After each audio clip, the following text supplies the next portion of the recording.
আসসালামু আলাইকুম। আজকে দেখাচ্ছি চাল কুমড়া কুচি করে ভাজি। আমরা প্রথমে তেলের মধ্যে পেঁয়াজ, কাঁচামরিচ দিয়ে একটু ভেজে নেব। তারপরে আমরা আদা চামচ আদা বাটা, আদা চামচ রসুন বাটা দিয়ে একটু ভেজে নিয়ে আমরা এর মধ্যে দিয়ে দিব চাল কুমড়া, দিয়ে আদা চামচ হলুদ গুঁড়া, আদা চামচ ধনিয়া গুঁড়া, আদা চামচ জিরা গুঁড়া দিচ্ছি।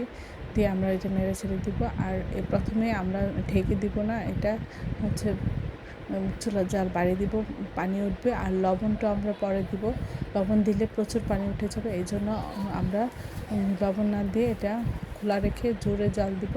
আর বারবার নাড়াচাড়া করবো যেন নিচে লেগে না যায়। প্রয়োজন হলে আমরা এর মধ্যে লবণ দিব, তেল দিব। এভাবে আমরা এটা করে যখন পানিটা প্রথমে যে পানিটা উঠবে সেটা শুকিয়ে যাবে, তারপরে আমরা এর মধ্যে লবণ অ্যাড করব। আমরা এর মধ্যে আধা চামচ লবণ দিয়ে আমরা নাড়াচাড়া করবো। তারপরে আস্তে আস্তে আমরা পুরোপুরি বাজি হয়ে যাবে। সব কিছু ঠিক থাকলে আমরা নামিয়ে পরিবেশন করবো। এভাবে অসাধারণ লাগে। আশা করি আপনারা একবার হলেও এই রেসিপিটা ট্রাই করবেন।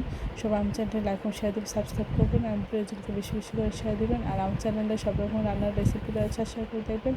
এটা ভাত রুটি দিয়ে খেতে অসম্ভব। আজকে দেখাচ্ছি ডিম দিয়ে চাল কুমড়া কুচি করে ভাজি। আমরা প্রথমে তেলের মধ্যে পেঁয়াজ, কাঁচামরিচ দিয়ে এর মধ্যে আদা বাটা, রসুন বাটা দিয়েছি, দিয়ে চাল কুমড়া দিয়েছি, দিয়ে এর মধ্যে আদা চামচ হলুদ গুঁড়ো, আদা চামচ ধনিয়া গুঁড়ো, আদা চামচ জিরা গুঁড়ো এবং আদা চামচ লবণ দিয়ে আমরা চাল কুমড়াটা এভাবে নাড়াচাড়া করে সিদ্ধ করে নিব।